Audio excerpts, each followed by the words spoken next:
بما علمتنی وعلمنی ما ينفعنی وزدنی علما رب زدنی علما رب زدنی علما رب زدنی علما اللهم انی اسألک علما نافعا وعملا متقبلا ورزقا طیبا. قال الله تعالى في القرآن المجيد أعوذ بالله من الشيطان الرجيم يخادعون الله والذين آمنوا وما يخدعون إلا أنفسهم. وقال النبي صلى الله عليه وسلم تركتكم على ملة البيضاء ليلها كنهارها لا يزيغ عنها الا هالك او كما قال النبي صلی اللہ علیہ وسلم. میرے محترم بھائیو بزرگوں، معزات موقرات، پردہ نشین ماؤں بہنوں، اللہ رب العالمین کا فضل، اس مالک کا احسان ہے. کائنات کے رب نے ہمیں مسلمان بنایا اور جو دین اسلام ہمیں عطا کیا، یہ دنیا کے کسی گلی محلے میں کسی مسجد کے اندر تیار نہیں ہوا. یہ دین اسلام آسمان سے نازل شدہ دین ہے. اللہ نے پہلا انسان آدم علیہ السلام کو زمین پہ بھیجا تھا تو اسی دن یہ اعلان کیا تھا فَإِمَّا يَأْتِيَنَّكُم مِّنِّي هُدًى، کہ یہ ہدایت میں اللہ کی طرف سے آئے گی. اور اس لیے اللہ نے دین کے معاملے میں اسی چیز کو ماننے کا حکم دیا جو اللہ کی طرف سے نازل شدہ ہے. فرمایا لوگو اتبعوا ما انزل الیکم من ربکم، لوگو تم نے اسی کو اپنانا ہے جو تمہارے رب کی طرف سے تمہیں جو اتارا گیا. اور وہ اللہ نے اتارا کیا؟ اللہ نے یہ بھی کھول دیا، میں وہ انزل اللہ علیک الکتاب والحکمہ. اللہ نے آسمان سے دو چیزیں اتاری ہیں، ایک قرآن اور دوسری ہے سنت، رسول اللہ صلی اللہ علیہ وسلم کی سیرت. اور دونوں کو اللہ نے وحی اور دین قرار دیا ہے. اور یہ دین، اس کو یہ جو ہے اعزاز حاصل ہے، یہ دین کامل اور مکمل دین ہے.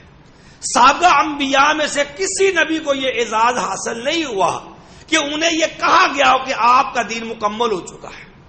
یہ صرف اسلام کا اعزاز ہے، الیوم اکملت لکم دینکم واتممت علیکم نعمتی.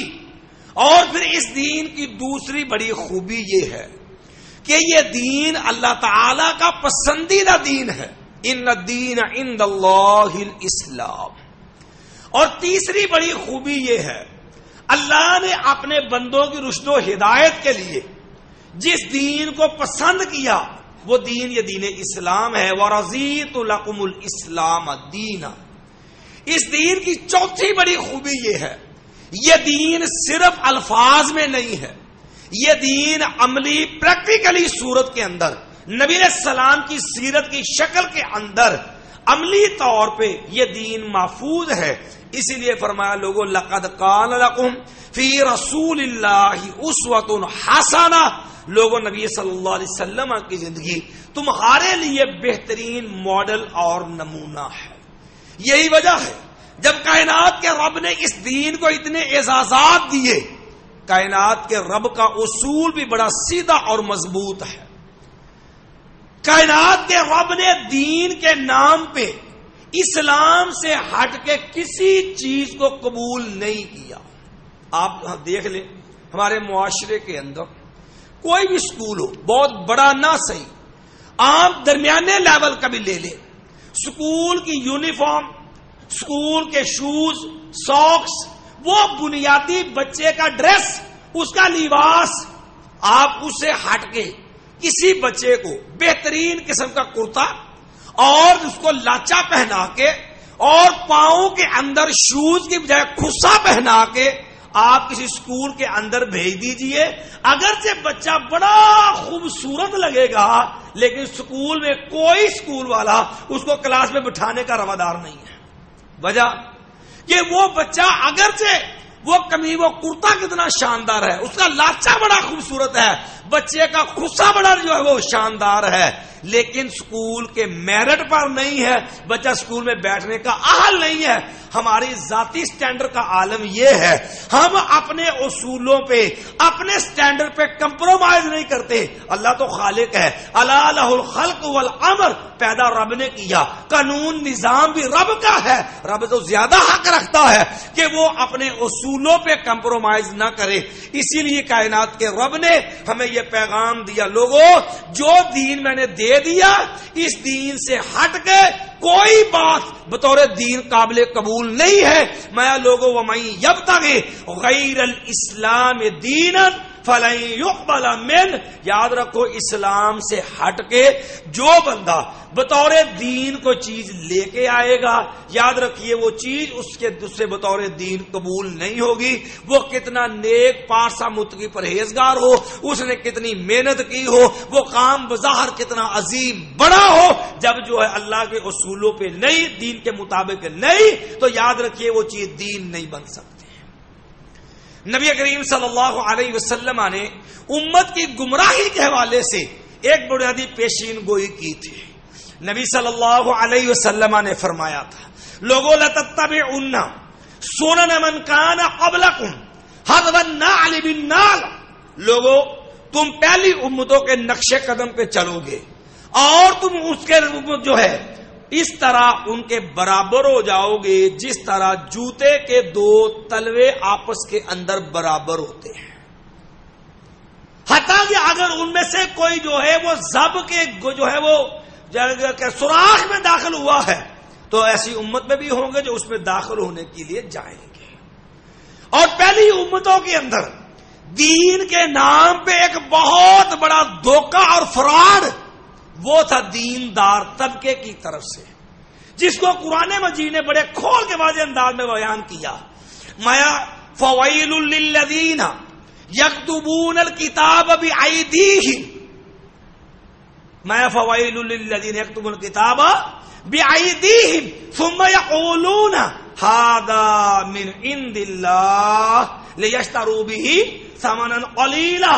مایا پہلی امتوں کے اندر احبار و رہبان، وہ یہود و نصارہ کے مذہبی پیشوا، ان کے اندر یہ خرابی تھی کہ وہ اپنی طرف سے جو ہے وہ غلط فتوے لکھ کر کے وہ جو ہے کتاب و سنت کے اندر اپنے دین کی نصوص میں تحریف کر کے وہ دین کے مسائل کو بدل کے اور اس میں گڑبڑ کر کے لوگوں کو دین کے نام پہ دھوکہ دیتے تھے۔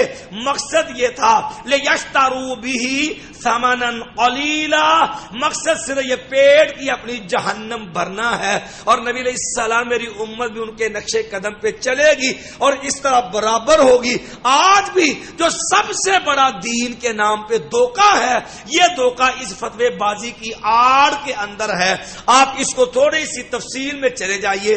آپ کے معاشرے کے اندر مادیت کے اس دور کے اندر ہر بندہ اس بات پہ کھڑا ہے، نقصان نہیں برداشت، مجھے خسارہ نہیں چاہیے، مجھے گھاٹا نہیں ہونا چاہیے، میرے خسارے نقصان کا ازالہ حرام سے ہو، سود سے ہو، جوئے سے ہو، کسی بھی قسم کے مال سے وہ حالات بن چکے ہیں جو 1400 سال پہلے نبی علیہ السلام نے فرمایا تھا۔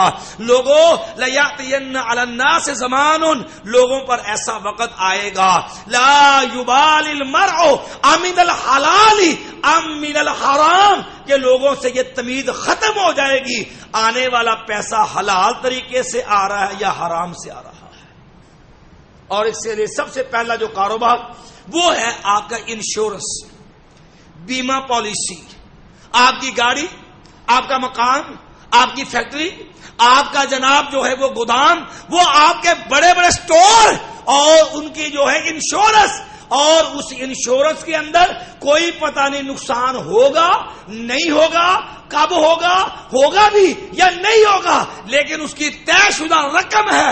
ایک موہوم چیز، غیر متعین چیز کے عوض میں، حالانکہ اسلام کے اندر مجہول چیز، غیر متعین چیز، اس کی جو ہے شریعت نے اس کا کاروبار، شریعت نے اس سودے کو حرام قرار دیا ہے۔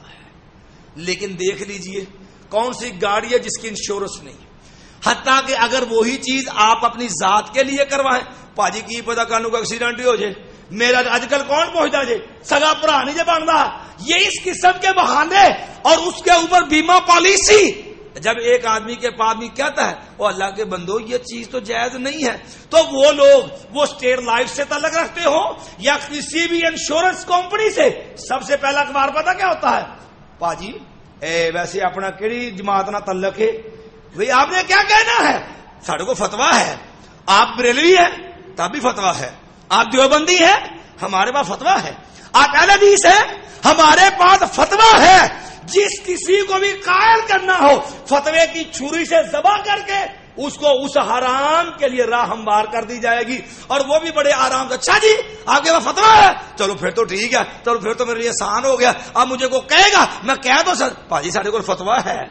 یاد رکھیے میرے بھائیوں، دین فتوے کا نام نہیں ہے، دین تقوی کا نام ہے.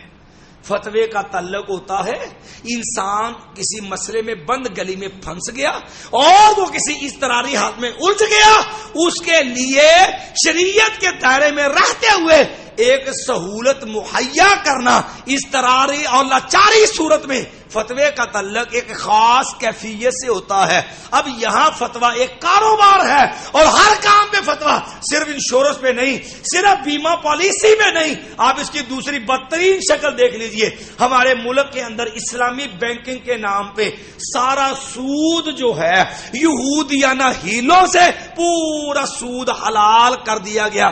کس نام پہ؟ اسلامی بینکنگ کے نام پہ. آپ اس کو چیک کر لیجئے، ان کا لٹریچر اٹھا لیجئے، جب پورا نظام پڑھ لیجئے، فرق پتہ کہاں پہ آئے گا. یہ ساری اصطلاحیں جو آپ پہلے انگلش میں دیتے تھے، یہ کیا، یہ لیزنگ ہے، گاڑی لیز پہ لی ہے. اب وہی اصطلاحات اس کو انگلش سے اٹھا کے ان کو عربی میں تبدیل کر دیا، کیونکہ یہ قوم بہت پڑھی لکھی ہے. انگلش میں تو یہ بہت ترقی کر گئے، لیکن کوئی بات نہیں، دینی لیول ان کا اتنا ہی ہے کہ ان بیچاروں کو ناظرہ قرآن بھی نہیں آتا ہے. تو جن کو قرآن مجید سادہ نہیں پڑھنے آتا، اس کی جانے بڑا یہ تکافل کیا ہوتا ہے، یہ مزاربہ کیا ہوتا ہے، ان کی اصطلاحیں عربی میں، اور ان کے لیے وہ سارا بینکوں کا سود حلال کرنے کے لیے وہی انداز، وہی ہیلے، وہی دو نمبریاں جو یہودی کرتے رہے امت مسلمہ میں، وہی نام نہاد اسلام کے سکالر بن کے آج اسلامی بینکنگ کے نام پہ یہودیانہ ہیلوں سے سارا سود حلال کیا پڑا.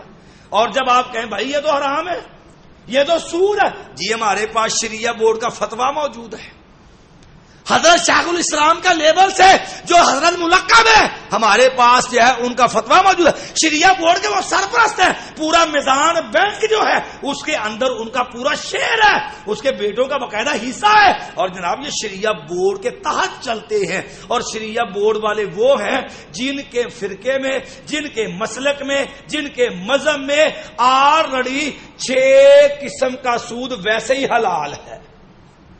6 قسم کا سود ویسے ہی حلال ہے.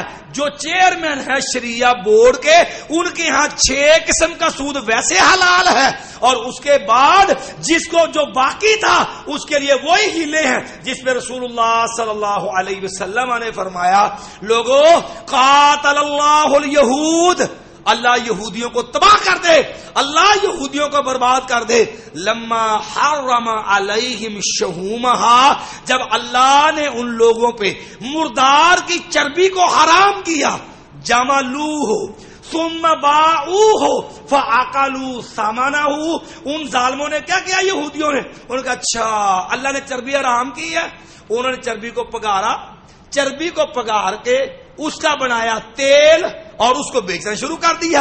اور لوگوں ظالموں، اور یہ تو مردار کی چربی تھی، تم نے تیل بنا لیا، یہ تو وہی چیز ہے، یہ تو حرام ہے. کہنے لگے نہیں نہیں، دیکھیں اللہ نے چربی حرام کی تھی، حضرت ہم تو تیل کا کاروبار کرتے ہیں، یہ چربی تھوڑی ہے.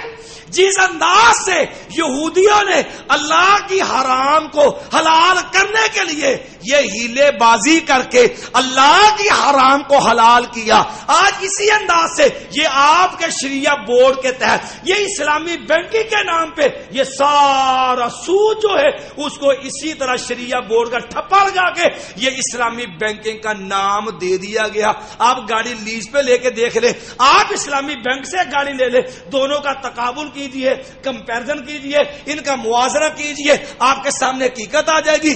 لیز پہ لی گاڑی ممکن ہے اگر وہ عام مارکیٹ میں 40 لاکھ کی ہے تو بینک آپ کو لیز کر کے وہ 50 لاکھ کی دے.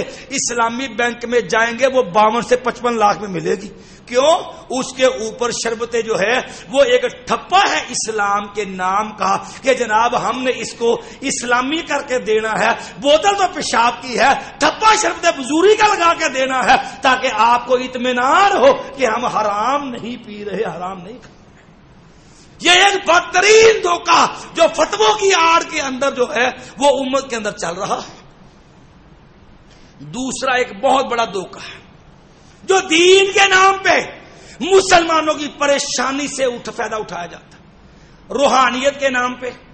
آج کل تو یہ سلسلہ عام ہے آستانوں کا. ایک وقت اہل بدعت کے آستانے ہوتے تھے، آج کل تو ماشاءاللہ خود کو اہل حدیث کہلانے والے، خود کو سلفی کہلانے والے، ساتھ ایک مدرسہ اور مدرسے کے ساتھ باقاعدہ حجرہ پاک، اور حجرہ پاک میں حضرت صاحب باقاعدہ جنات کا کاروبار ہے، اور جناب عامل بالا بن کے اب وہاں پہ جنات کا کام شروع ہوتا ہے. اور نام کیا ہوتا ہے؟ روحانیت کے نام پہ، قرآن کے ساتھ علاج کے نام پہ سارا کھیل شیطانی جنات کا، سارا تقیہ اعتماد جنات پہ، غیب کی خبریں جنات سے. اور نام پتا کیا ہوگا؟ جی اچھا آپ کو کیسے پتا چلا؟ جی ہمارے پاس ہمزاد ہے، ہمارے پاس موکل ہے. او بھائی ہمزاد ہو موکل ہو اے تاڑی ماسی دا پوتے، آپ کا اس سے کیا رشتہ ہے بھائی؟ آپ کے پاس کہاں سے آ گیا؟ قرآن تو کہتا ہے یہ مخلوق ہی ایسی ہے. انہو یراکم هو وقبیلہ من حیث لا ترونہم. یہ تو غیر بڑی مخلوق ہے، نظر نہ آنے والی. آپ نے کیسے اس کو قابو کیا؟ یاد رکھیے یہ قابو نہیں کیا ہوتا، یہ اکثر عاملین الا من رحم ربی، یہ سارے کے سارے یہ چلے کاٹ کے شیطانی عمل کر کے یہ شیاطین کے تابع ہوتے ہیں. اور سارا تقیہ اعتماد شیاطین پہ. خبریں لیں گے شیاطین سے، پوچھیں گے شیاطین سے، اعتماد ہوگا شیاطین کا. اور نام کیا ہوگا؟ علاج بالقرآن. اور نام کیا ہوگا؟ ہمزاد. تو متوجہ یہ کیا ہے؟ موکل. اور یہ جو آپ کا جن ہے نا، ہم اپنے جن کے ذریعے اس تک بھیجتے ہیں، اس سے پھر رپورٹ لیتے ہیں، پھر بتاتے ہیں. چلو جی ہم آپ کی یہ بات بھی دیکھ لیتے ہیں اس میں کس حد تک صداقت ہے. جن تین ہی بڑی مخلوقیں ہیں نا، فرشتے، جن، انسان. اللہ نے فرشتوں کی، جنات کی، انسان کی، تینوں کی حقیقت قرآن میں بیان کر دی. جن آگے بات آئی ملائکہ کی. اللہ نے انبئونی باسماء ہؤلاء ان کنتم صادقین. اگر تمہارے پاس غیب کا علم ہے نا، چلو ان چیزوں کے نام بتا دو. تو فرشتوں نے کیا کہا؟ سبحانک لا علم لنا الا ما علمتنا. یا اللہ تو ہر کمی نقص عیب سے پاک ہے، ہمیں تو اتنا ہی علم ہے جتنا تو نے بتلا دیا ہے. فرشتے بھی غیب نہیں جانتے. دوسری بڑی مخلوق جنات ہے. قرآن سے پوچھ لیجئے، یہاں سارا معاملہ جی نام رکھا، جی صاحب نام رکھا تھا، بابا جی نام رکھا، فلانا جی نام، بظاہر ٹائٹل کیا تھا؟ اے جی قرآن کے ساتھ روحانی علاج، اور اندر کھاتے جنات سے مدد استعانت. اور نام رکھا موکل اور ہمزاد، اور موکل اور ہمزاد کی آڑ میں یہ سارا تقیہ اعتماد کن پہ؟ جنات پہ. اور کیا ہوتا ہے؟ اب قرآن سے پوچھے گا جن غیب جانتے ہیں؟ اللہ رب العالمین نے سیدنا سلیمان علیہ السلام کا تذکرہ کیا قرآن مجید میں. فرمایا فلما قضینا علیہ الموت، جب ہم نے سیدنا سلیمان علیہ السلام کی موت کا فیصلہ کر دیا.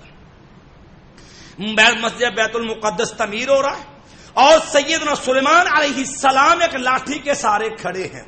اب اللہ نے فیصلہ کر دیا کہ سلیمان علیہ السلام کی زندگی پوری ہو چکی، ان کی موت کا وقت آ گیا.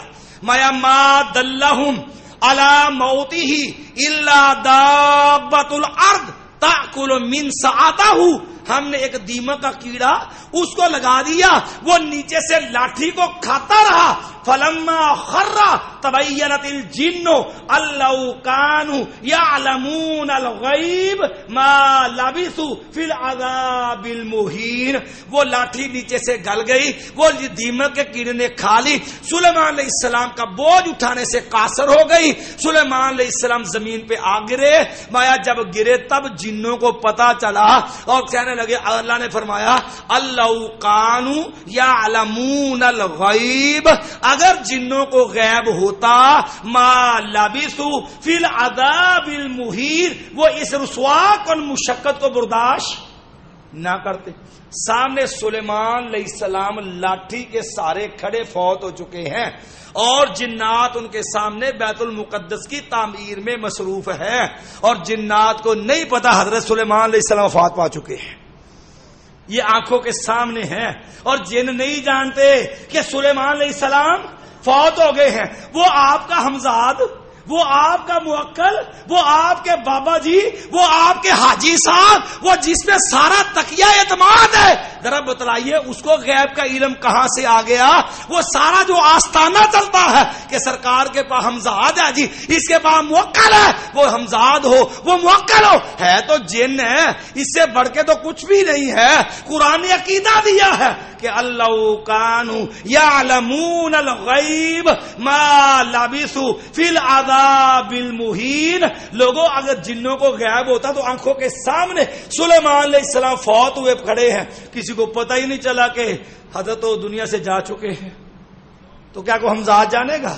کیا کو موکل جانتا ہے؟ لیکن ظلم کی انتہا نہیں ہے. کسی نے چادر اوپر لی ہوتی ہے اور چادر لے کے جی پڑھ رہے ہیں، کیا ہوا؟ پھر بابا جی کو دڑا دڑ شیطان چوکے لگاتا، پھر جی کیا ہوگا؟ ہائے آگے آگے آگے آگے آگے آگے آگے آگے آگے کون آ گیا؟ کوئی پتہ نہیں کون آ گیا. وہ شیطان ابلیس آ گیا جس کے ساتھ اس کا یارانہ ہے، اور اس کے نام کے اوپر پھر کسی نے کوئی نام رکھا ہوتا ہے. اور یہ جو بظاہر ایتیں کہیں پڑھتے ہیں نا، یاد رکھیے یہ بھی جنات کا کوڈ ورڈ ہوتا ہے کہ جب میں یہ آیت پڑھوں گا تب تو نے آنا ہے، تب سامنے آنا ہے.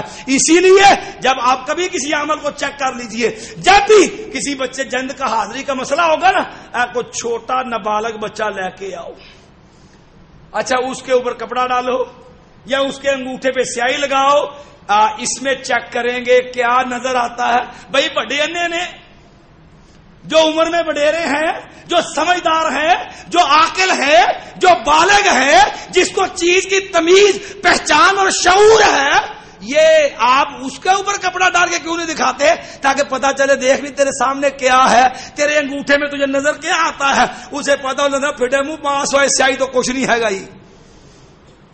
وہ حقیقت کھول دے گا. وہ بچہ تو ننھا ہے، وہ تو معصوم ہے، اس بیچارے کو تو اتنا شعور ہی نہیں، وہ تو معاملات میں مضبوط نہیں. اس کو جو ہے باتوں میں الجھا کے، اس کو ذہن بنا کے اس کے دماغ کو کیپچر کریں گے تاکہ اس کو تصور دے کہ وہاں پر کیا چیز ہے. اس کا ذہن اسے لے جا کے اسے پوچھے گے کتنے ہو، کی نظر آ رہے ہیں، کدھر جا رہے ہیں، کون ہے، کدھر مر گئے ہیں. وہ سارا بچے سے مقصد صرف لوگوں گھر والوں کو لوٹنے کے لیے ننھے بچوں کے ذریعے فراڈ ہوتا ہے. ایک تیسرا بڑا انداز جو میرے آپ کے معاشرے کے اندر عام چلتا ہے، یہ سیاست کے نام پہ بڑا بدترین ظلم ہے ہمارے یہاں. حالانکہ یاد رکھیے ایک ہے سیاست انبیاء. کان بنی اسرائیل ما تسوسهم الانبیاء کلما خلق نبی خالفہ نبی آخر. انبیاء کی سیاست، امر بالمعروف نہی عن المنکر، لوگوں کو اسلام کی دعوت برائی سے روکنا، یہ انبیاء کی سیاست تھی. معاشروں کے اندر سدھار پیدا کرنا. یہ الیکشن، یہ جماعتیں، یہ ووٹیں، یہ انبیاء کی سیاست نہیں ہے. لیکن ہمارے ہاں شروع سے ایک ظلم ہے کہ ہر جماعت وہ مذہبی ہو یا غیر مذہبی ہو، الا ماشاءاللہ اکثر وہ ہیں جو سیاست کے نام پہ عوام کو دین میں دھوکہ دیتے ہیں. میں زیادہ لمبائی میں زیادہ تفصیل میں نہیں جاتا. آپ بھٹو سے شروع ہو جائیں. جب بھٹو کی کرسی لی، حالانکہ بھٹو کون تھا؟ سیکولر تھا. بھٹو کون تھا؟ سوشلزم کا دعوے دار تھا، جسے نعرہ لگایا تھا روٹی کپڑا اور مکان، باقی کھائے گا سارا شیطان. میں یہ روٹی کپڑا اور مکان یہ نعرہ دے کے بھٹو آیا تھا. اللہ نے اس سے کام بڑے لیے ہیں. 73 کا آئین اسی کے ہاتھ کا بنایا ہے جس کے ذریعے قادیانیت جو ہے وہ اقلیت بنی ہے, جس کے ذریعے جو ہے آج تک یہ لوگ چیخ رہے ہیں کامرہ میں اس سے لیا ہے. لیکن جب اس کی کرسی ڈولے کھانے لگی, بھٹو کے خلاف تحریک کھڑی ہوئی, تو پھر کیا ہوا؟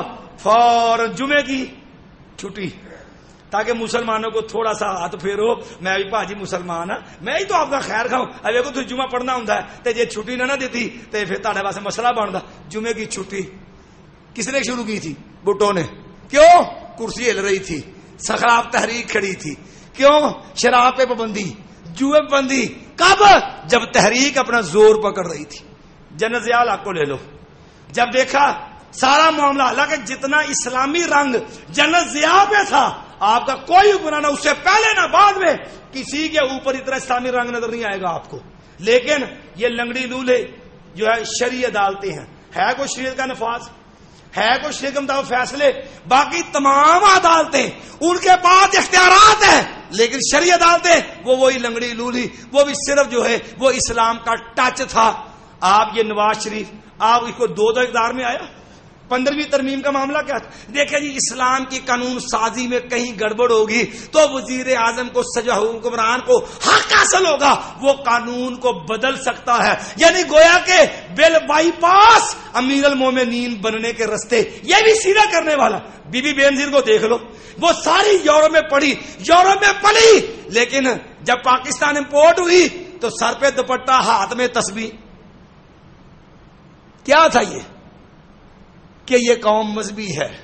اس قوم کو دکھانے کے لیے آپ کو روپ مذہب کا دھارنا ہوگا. حالانکہ اس نے اسلام کا نعرہ نہیں لگایا, لیکن وہ یورپ میں جب بڑھنے والی پلنے والی یورپ کے رنگ میں رنگی عورت ہے. لیکن جب پاکستان آئی تو سر پہ دوپٹہ بھی آ گیا, ہاتھ میں جو تسبیح تو مولوی کسبی. کیا ہے؟ عوام کو لالی پاپ دو کہ ہم بھی مذہب کے خیر خواہ ہیں. آپ مزید دیکھ لیں, یہ ٹی ایل پی کو لے لیجئے, مذہب کے نام پہ ہے نا, دینی جماعت ہے, تحریک لبیک پاکستان کے نام پہ. جی کتنا بڑا دھوکہ ہے. آپ نے ان کا سلوگن سنا کبھی؟ من سبا نبیًا فاقتلوہ, من سبا نبیًا فاقتلوہ. کیا ہے یہ؟ ترجمہ سمجھ لیجئے اور پھر سمجھیے گا مسئلہ بھی. ان کا سلوگن ہے جو نبی علیہ السلام کو گالی دے وہ واجب القتل ہے. ایک شرعی مسئلہ, کوئی شک نہیں ہے کہ شاتم رسول جو نبی علیہ السلام کو گالی دے وہ واجب القتل ہے. امام ابن تیمیہ رحمت اللہ علیہ نے باقاعدہ اس کے اوپر پوری ایک کتاب لکھی, الصارم المسلول علی شاتم الرسول, کہ گستاخ رسول جو ہے اس کی ایک ہی سزا سر تن سے جدا. لیکن ٹی ایل پی کون ہے؟ حنفی. ٹی ایل پی کون ہے؟ بریلوی, جن کا جو ہے وہ فقی مذہب امام ابو حنیفہ والا, جن کا فقی مذہب جو ہے وہ حنفی ہے, کوفے کی تیار شدہ فقہ ہے. لیکن مسئلہ کیا ہے؟ ہدایہ لے لیجئے جسے کل قرآن کہتے ہیں, عالمگیری اٹھا لیجئے, فتاوی عالمگیری جو 500 حنفی علماء کا اجماعی فتاوی ہے, اس کے اندر باقاعدہ یہ لفظ ہے وَمَنِ امْتَنَعَ مِنَ الْجِزْيَةِ, جو بندہ جزیہ دینے کا انکار, کافر ہے, مسلمانوں کی ریاست میں رہتا ہے, وہ جزیہ دینے سے انکار کر دیتا ہے. وَمَنِ امْتَنَعَ مِنَ الْجِزْيَةِ او قاتل مسلمان, یا وہ حنفی مسلمانوں کا قاتل ہے, مسلمان کو قتل کر دیتا ہے. او سب النبی علیہ السلام, یا وہ ظالم نبی علیہ السلام کے خلاف بد زبانی کرتا ہے, نبی علیہ السلام کو گالی دیتا ہے. او زناب مسلمتی, یا وہ مسلمان عورت سے بدکاری کرتا ہے.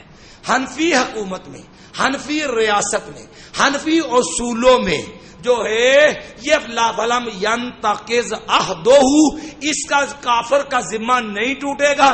اگرچہ اس نے ٹیکس دینے سے انکار کر دیا, اسے مسلمان کا قتل کر دیا, نبی علیہ السلام کو گالیاں دی, مسلمان عورت سے منہ کالا کیا, حنفیوں کے نزدیک اس کی جان مال کی حفاظت وہ فرض ہے. حتیٰ کہ حنفیوں میں امام ابن حمام حنفی جو ہے اس نے جو ہے باقاعدہ اپنے مسلک کے اندر تھوڑا سا غیرت کا ثبوت دیا اور اپنا میلان اس بات پہ ظاہر کیا کہ شاتم رسول جو رسول اللہ صلی اللہ علیہ وسلم کو گالی دے وہ واجب القتل ہے.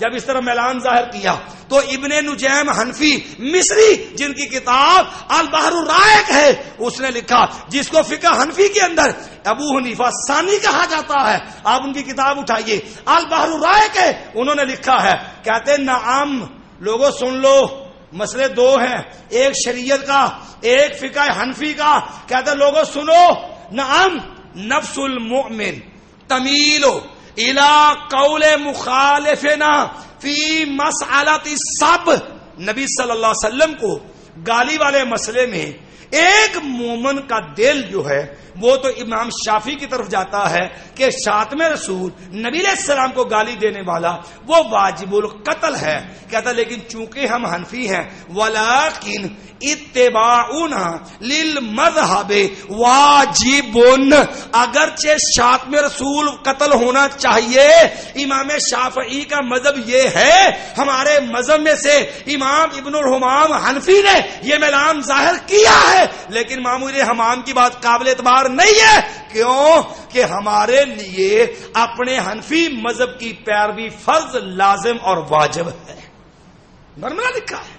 حتیٰ کہ آپ عملی طور پہ جائیے تاریخ کی کتاب اٹھائیے جو ہے ابو الحسن علی ندوی کی تاریخ دعوت و عزیمت اٹھائیے، تاریخ دعوت و عزیمت اٹھا کے جو ہے شیخ احمد سرہندی کا دور پڑھیے، اکبر بادشاہ کا دور ہے، یہ اکبر جو کھلنڈرا تھا جس نے دین اکبری بنایا ہوا تھا، یہ کمینہ اس کی پشت پر بھی ایسے مفاد پرست مولوی کھڑے تھے۔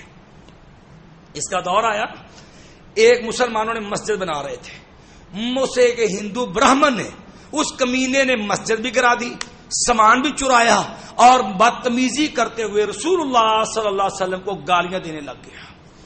اب کیس چلا گیا اکبر بادشاہ کے دربار میں، جب اکبر بادشاہ کے دربار میں کیس گیا تو اب جو ہے مسئلہ بن گیا، جو قاضی تھا وہ حنفی تھا، دین اکبری میں جو قاضی تھا وہ مسلک حنفی تھا۔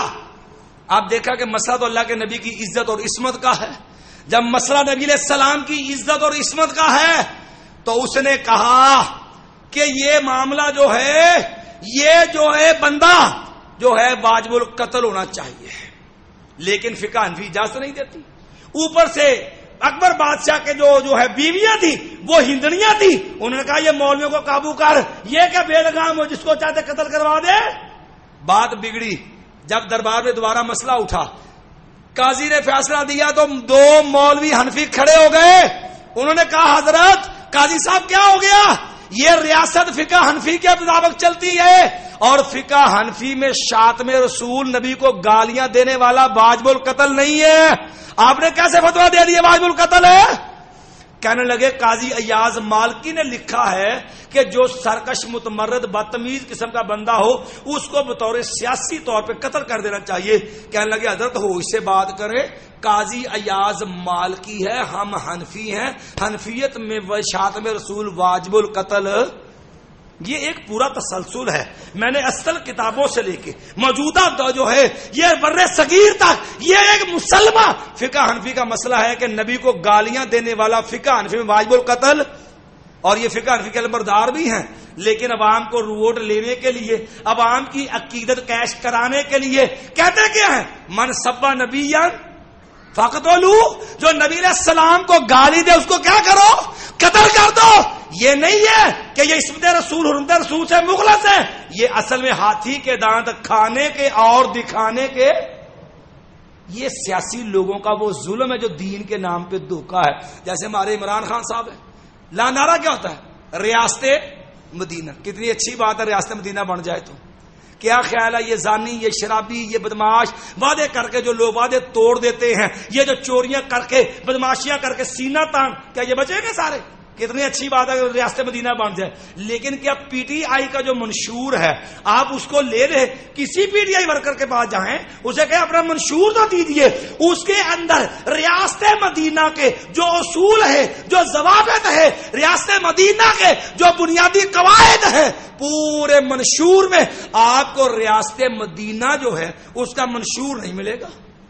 بھئی اگر آپ کا دعویٰ ہے ریاست مدینہ کا تو اس میں ریاست مدینہ کے اصول کیوں نہیں ہے؟ یہ مطلب کیا ہے؟ مقصد وہی ہے کہ دین کا ٹچ صرف عوام کو بیوقوف بنانے کے لیے ہوتا ہے۔ اب ایک اور مذہبی طبقے کا ظلم دیکھ لیجیے آپ، ہمارے ہاں جو دین کے نام پہ ایک اور بڑا دھوکہ چلتا ہے، وہ پتا کیا ہوتا ہے؟ جس برائی کا، جس غلط کام کا، جس 2 نمبری کا اور جس بدعت و خرافات جو ہے جس کا تقدس مطلوب ہونا، اس کے ساتھ لفظ شریف لگا دو. ہر بدعت پاک، ہر برائی نیکی، ہر الٹا کام حق، ہر کام سیدھا. آپ چیک کر لیں. یہ کیا جی؟ 11ویں شریف، کل شریف، عرس شریف، ٹھیک ہے جی، اور چیلم شریف، اور ہر چیز شریف ہے. میلاد شریف، یعنی جس بدعت کہا، جس دو نے اپنے بنائے عقیدے کہا، اپنی برائی جو ہے آپ نے اس کو جو ہے وہ دین بنا کے پیش کرنا ہے. صرف اس کے ساتھ لفظ شریف کا لاحقہ لگا دیجیے، وہ برائی دین بن جائے گی. چلتی ہے ساری، چیک کر لیں. یا پھر پتا کیا ہوتا ہے؟ 2 کام اور بھی ایک کام اور بھی ہوتا ہے. مانتے ہیں رسم ہے، ساتھ جو ہے وہ اس برائی کے ساتھ آپ ثواب دارین کا ٹھپا لگا دیں، وہ برائی مقدس ہو جائے گی. آپ نے کبھی اعلان نہیں سنا؟ کوئی بندہ مر جائے، اب اعلان پر کیا ہوتا ہے؟ مسجد میں.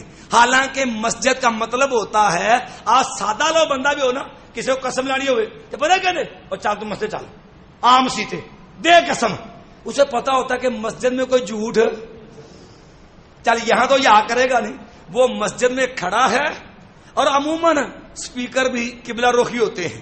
جب سپیکر آن ہوتا ہے تو منہ کدھر ہوتا ہے؟ مسجد میں قبلہ رخ. اب ذرا انداز دیکھنا لوگوں کے دھوکے کا. کہے گا حضرت فلاں بندہ فوت ہو گیا، اس کی رسمیں کل، سنت کل نہیں، فرائض کل نہیں، دین کل. کیا لفظ ہوتا ہے؟ رسم. او بھائی رسم کا مطلب قوم کا طریقہ، برادری کا طریقہ، شریکے کا طریقہ، علاقائی ڈیزائن سٹائل جو ہوتا ہے اس کو رسم کہتے ہیں. اور جو امام الانبیاء کا طریقہ ہو صلی اللہ علیہ وسلم اسے سنت کہتے ہیں. یہ فرق ذہن میں رکھنا. وہ اسپیکر پہ کھڑا ہو کے مسجد کے ساتھ منہ قبلہ رخ ہے، اعلانیہ کہتا وہ کسی غلطی میں نہ رہنا. یہ دین نہیں ہے، یہ فرض نہیں ہے، یہ سنت نہیں ہے، شریعت نہیں ہے، یہ رسم ہے. رسمیں. اور اخبار پہ اشتہار چلتا رسمیں چیلم، رسمیں کل. اب ساتھ ہی لوگوں کو دیتے ہیں دھوکہ. پھر ساتھ کیا کہتے ہیں؟ شرکت فرما کر ثواب دارین اصل. ظالموں کیا ہو گیا ہے؟ ابھی تو کہہ رہے تھے یہ کیا ہے؟ رسم. یار رسموں پہ ثواب دارین ملتا ہے. پھر کل رسم ہنا بھی آئے گی کہ جناب فلاں کی بچی کی مہندی ہے، شرکت فرما کر ثواب دارین حاصل کرے. جہاں جوان کڑیاں ہوں گی، لڑکیاں ہوں گی، نیم یا لباس ہوگا، ہاتھوں کے اندر جو موم بتیاں ہوں گی، اور آگے مووی میکر ہوگا، اور حاجی صاحب حضرت صاحب اس کی غیرت کا جنازہ جا رہا ہوگا. دیدار کر کے ثواب دارین حاصل کریں. یہی ہوگا. کیوں؟ وہ یہ ثواب کیوں؟ یہ رسم ہے نا، تو رسم کل پہ ثواب دارین، رسم چیلم پہ ثوابے تے رسم ہنا دے ثواب دارین کیوں نہیں؟ بھئی یہ ادھر رسم ہے اور ساتھ ٹھپا لگا دیا کس کا؟ ثواب دارین کا. یہ ثواب تیرے میرے گھر کی کو کھیتی نہیں ہے جس کو ہم جتنی مرضی کاشت کر کے دے دو. یہ ثواب اللہ کی اطاعت پہ، نبی علیہ السلام کی پیروی اتباع پہ ملنے والے صلے کو کہتے ہیں. اب آپ اس ساری شرافت کو اکٹھی کر لیں. کول شریف، سادہ شریف، چالیہ شریف، عرس شریف، ٹھیک ہے جی. اب ساری شرافت جمع کر لیں. یہ ساری شرافت خود ساختہ ہے، پوری کی پوری شرافت. کیا خیال ہے؟ مسلمان ہے، دین مکمل ہے کہ ناقص ہے؟ کل 30 دن کی رسم، سادہ 7 دن کی رسم، اور 40 کے دن کے بعد ہونے والی رسم 40، اور سال بعد ہو تو برسی یا عرس. یہ سارے معاملات ہیں. اچھا بلکہ قوالی کو بالکل قوالی کے ساتھ بھی شریف لگا تھا، قوالی شریف. حالانکہ قوالی کا ترجمہ بندہ سمجھ لینا تو شرافت کا معنی ختم ہو جاتا ہے. کہ قوالی یہ کالا یقول و باب ہے نا، جسے تھوڑی بھی عربی پڑھی ہے، اس سے اس میں مبالغہ کا صیغہ ہے قوال. اور قوال جو ہوتا ہے وہ اس کا پنجابی میں ترجمہ ہوتا ہے بکواسی تے پونکا. سادہ ترجمہ ہے کس کا؟ قوال کا. بہت زیادہ بولنے والا بکواسی اور پونکا جو ہوتا ہے نا اس کو کہتے ہیں قوال، لیکن اس کا تقدس مطلوب تھا، اس کے ساتھ لفظ شریف لگا دیا تو بن گئی قوالی شریف. حالانکہ عرف میں بھی قوالی کو اتنا معزز نہیں. کسی کی بےزتی ٹکا کے ہونا کہندے یار چھڈ گلاں دے اودی تے انہیں سوار کے قوالی کیتی ہو. اتنا مقدس یہ بھی نہیں ہے. یہ بھی لفظ جو ہے وہ کوئی مہذب اور محترم نہیں ہے. یہ لفظ بھی کسی کی بےعزتی توہین پہ بولتے ہیں. کہندے یار مزہ آ گیا انہیں تو ٹکا کے قوالی کیتی رکھ کے اودی کے. اچھا قوالی اگر مقدس تھی تو پھر اس کی عزت ہوئی کہ بےزتی ہوئی ہے. لیکن قوم سوچے گی تو پھر ہے نا. یہاں تو لفظ ہی بدلے ہوئے ہیں. نام رکھا ہوتا ہے جلوس، ٹھیک ہے، حالانکہ جلوس کا معنی کیا ہوتا ہے؟ بیٹھنا. تے کہو جی بات جلوس ہے مطلب کہ قوم بے قابو ہوئی جے تے ہن سارے مستے انے ہوئے جے بچ کے رہا جے. نہ کوئی دکان بچنی تے نہ کوئی روڈ بچنا جے. قوم کا مزاج ہی الٹا ہے. سارے بات لفظ کچھ ہوتا مراد کچھ اور ہوتی ہے. آپ سارا لے لیں، یہ ساری شرافت کٹھی کر لیں. مرنے کی جتنی رسمیں ہیں کل ساتا چاڑیا برسی عرس، یہ ساری شرافت ایک طرف رکھ لیں اور نبی علیہ السلام کی سیرت کا ایک رنگ دیکھ لیں. کیا نبی علیہ السلام کے گھر سے کوئی نہیں فوت ہوا؟ آپ نبی علیہ السلام کا گھرانہ چیک کیجئے. نبی علیہ السلام کی زوجہ محترمہ ام المؤمنین ماں خدیجہ فوت ہوئی. نبی علیہ الصلوۃ والسلام کو اللہ نے 3 بیٹے دیے، عبداللہ اور سب سے بڑا بیٹا قاسم جس کے نام پہ نبی علیہ السلام کی کنیت ابو القاسم، اور نبی علیہ دوسرا بیٹا عبداللہ. یہ دونوں بیٹے ماں خدیجہ کے بطن اطہر سے، اور ایک بیٹا ماں ماریہ قبطیہ رضی اللہ عنہا سے جس کا نام ابراہیم جو 1.5 سال کا ہو کے فوت ہوا. پھر نبی علیہ السلام کو اللہ نے 4 بیٹیاں عطا کی، سیدہ زینب، رقیہ، ام کلثوم، فاطمہ رضی اللہ عنہن. چاروں بیٹیاں ماں خدیجہ سے. 6 بچے نبی علیہ السلام کے ماں خدیجہ سے، 1 ماں ماریہ قبطیہ سے. 7 بچے، 7 میں سے 6 بچے نبی علیہ السلام کے آپ کی حیات طیبہ میں فوت ہو گئے. 3 بیٹیاں فوت ہوئی، 3 بیٹے. ماں زینب جو ہیں ان کے ہاں بیٹا پیدا ہوا. نبی علیہ السلام کو پیغام بھیجا، آپ کے ہاتھوں میں نواسا نبی علیہ السلام کا فوت ہوا. بعد چچا ہے جس کے بارے میں اللہ کے نبی علیہ السلام نے فرمایا لوگوں ام الرجل سن وہ ابھی ہے. جو انسان کا چاچا ہوتا ہے نا وہ باپ ہی کی طرح ہوتا ہے. اور چچا امیر حمزہ شہید ہوئے احد کے میدان میں. دن 3 بھی، دن 7واں بھی، دن 40واں بھی، سال بھی، احد دی جنگ بھی، 10واں سال لنگن تو بعد بھی. چلو تھوڑا جا 11ویں شریف بھی پا لینے، یہ بھی شرافت جو باہر نہ جائے، یہ بھی 7 کاؤنٹ کر لیں. نبی علیہ الصلوۃ و یہ جو ہے دن 3، 7واں، 40واں سال گزر گئے. کوئی نبی علیہ کل کیا قرآن خوانی کی ہو. نبی علیہ السلام اتنے شاندار قاری تھے، اور یار میرے تیرے سارے قاری اکٹھے کر لو، میرے نبی کے قاری صحابہ کے پاؤں کی خاک جیسے نہیں کہ جن کو آسمان سے رب کہتا ہے. نبی علیہ السلام نے کہا ابی رضی اللہ عنہ، یار ابی قرآن پڑھ کے سناؤ. سیدنا ابی بولے آقا اقرا علیک و علیک انزل، یا رسول اللہ صلی اللہ علیہ وسلم میں قرآن پڑھ کے سناؤں؟ آپ تو خود صاحب قرآن ہیں. فرمایا ابی میرے رب نے کہا ابی کو کہو قرآن پڑھ کے سنائے. ابی رضی اللہ عنہ پوچھنے لگے آقا اسمانی اللہ، رب نے میرا نام لے کے کہا ابی کو قرآن پڑھ کے سناؤ؟ فرمایا سماک اللہ. ابی تو کتنا خوش نصیب ہے، عرش سے رب نے تیرا نام لے کے کہا ابی کو قرآن پڑھ کے سنا. اتنے عظیم قاری تھے. نبی علیہ السلام نے قرآن خوانی کروائی ہو. ہمارے ہاں تو یہ بھی بوجھ ختم ہو گیا، دروازہ کھڑکتا ہے کی ہوا ابا جی میرے مرے نے قرآن پڑھے تسی دے دیو. ابا جی دی بخشش بات ہے، قرآن بھی ادھار مانگ کے لے آنے نے. بہرحال نہ کل، نہ ساتا، نہ 40واں، نہ قرآن خوانی کیا نبی علیہ السلام نے. دین پورا ہے. آپ 11ویں شریف لے لیں. کیا نبی علیہ السلام کی زندگی میں 11ویں نہیں آئی؟ آپ گن لیجئے. 11ویں کا مطلب کیا ہوتا ہے؟ چاندہ دن 10واں تے رات. یا بڑا لمبا چوڑا لوگ سلسلہ باتیں ہیں. آدم علیہ السلام توبہ قبول ہوئی دن 10واں رات 11ویں. نوح علیہ السلام کی کشتی پار لگی دن 10واں رات 11ویں. یا ایوب علیہ السلام شفا ملی دن 10واں رات 11ویں. نوح علیہ سورج یونس علیہ السلام کہیں سے مچھلی سے پیٹ چو باہر ہے دن 10واں رات 11ویں. ٹھیک ہے جی. فلاں موسیٰ علیہ السلام مدین پار پہنچے دن 10واں رات 11ویں. ابراہیم علیہ السلام جو اللہ نے جات دن 10واں رات 11ویں. اسماعیل علیہ السلام چھل سلو کرے دن 10واں. او پوری گردان ہے دن 10واں رات 11ویں. اچھا یہ سارے کام نبی علیہ السلام تو پہلا ہوئے کہ بعد چوں ہوئے؟ تے نبی علیہ السلام نے سمجھ نہیں آئی یعوذ باللہ کہ یہ مطلب 11ویں شریف بنتا ہے. 13 سال مکے دے 10 سال مدینے دے اگر ٹوٹل کرو 350 دفعہ 11ویں دن آیا جے نبی زندگی چ. جمع کر لو تاکہ یہ شرافت بھی کھول جائے. یہ شرافت کتنے کھڑی ہے؟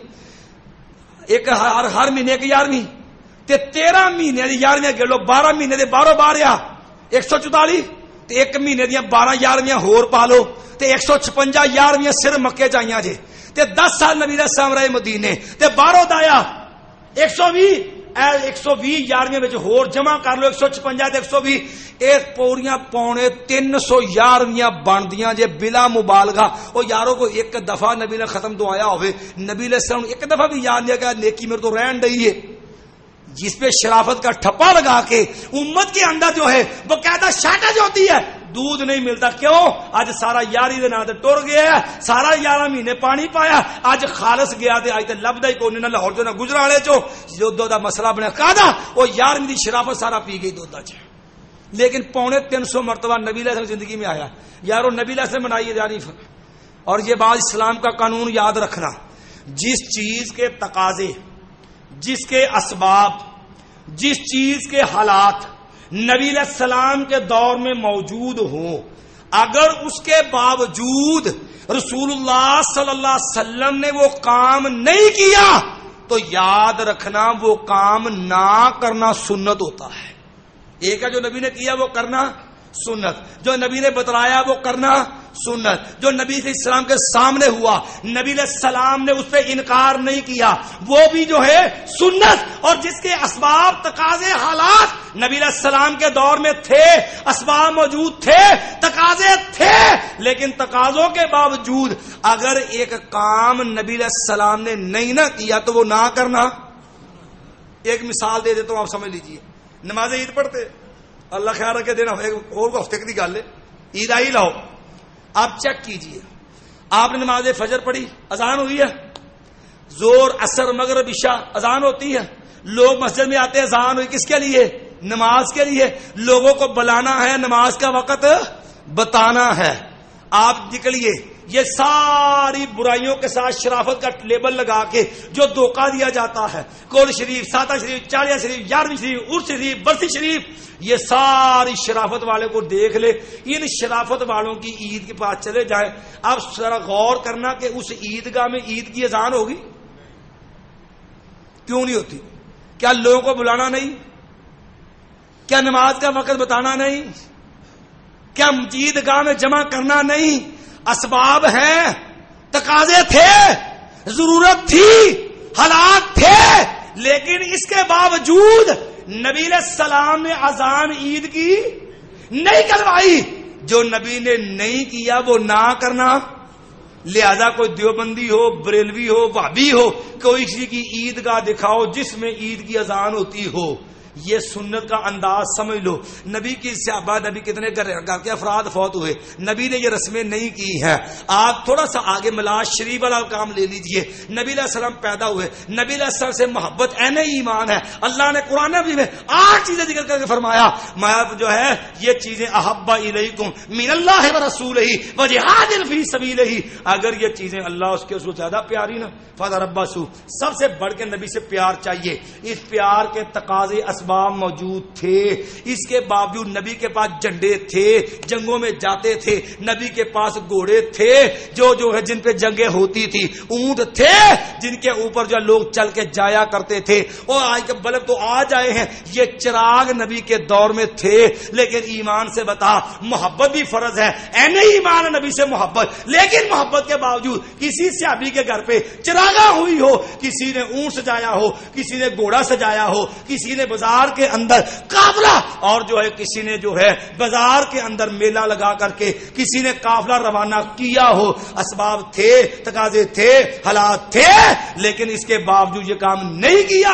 لہذا یہ سارے کام نہ کرنا یہ سنت ہے نبی محمد صلی اللہ علیہ وسلم کی, اور کرو گے تو یہ مخالفت ہے محمد رسول اللہ صلی اللہ علیہ وسلم کی. تو اس لیے شرافت کا لیبل لگانے سے یا رسم کہہ کے ثواب دارین کا ٹھپا لگا دینے سے یاد رکھیے کوئی برائی, کوئی بدعت, کوئی خود ساختہ عمل وہ دین نہیں بن سکتا. دین وہ ہے جو اللہ اس کے رسول صلی اللہ علیہ وسلم نے دے دیا, نبی نے بتا دیا, کر کے دکھا دیا. وہ دین کامل ہے, مکمل ہے. میری تیری کوئی ضرورت, کوئی حاجت, کوئی مسئلہ, کوئی معاملہ, کوئی ایسا پہلو زندگی کا نہیں جس کا ہر شریعت میں نہ ہو. ہمارے سمجھنے میں غلطی لگ سکتی ہے, اس تک پہنچنے میں غلطی لگ سکتی ہے، لیکن دین میں کوئی نقص نہیں ہے، یہ دین کامل اور مکمل ہے۔ اللہ سے دعا ہے اللہ زندہ رکھے تو سچے دین اسلام پہ زندہ رکھے، اللہ موت دے تو حالت ایمان میں شہادت کی موت عطا فرمائے۔ اقول قولی ھذا استغفر اللہ لی ولکم ولسائر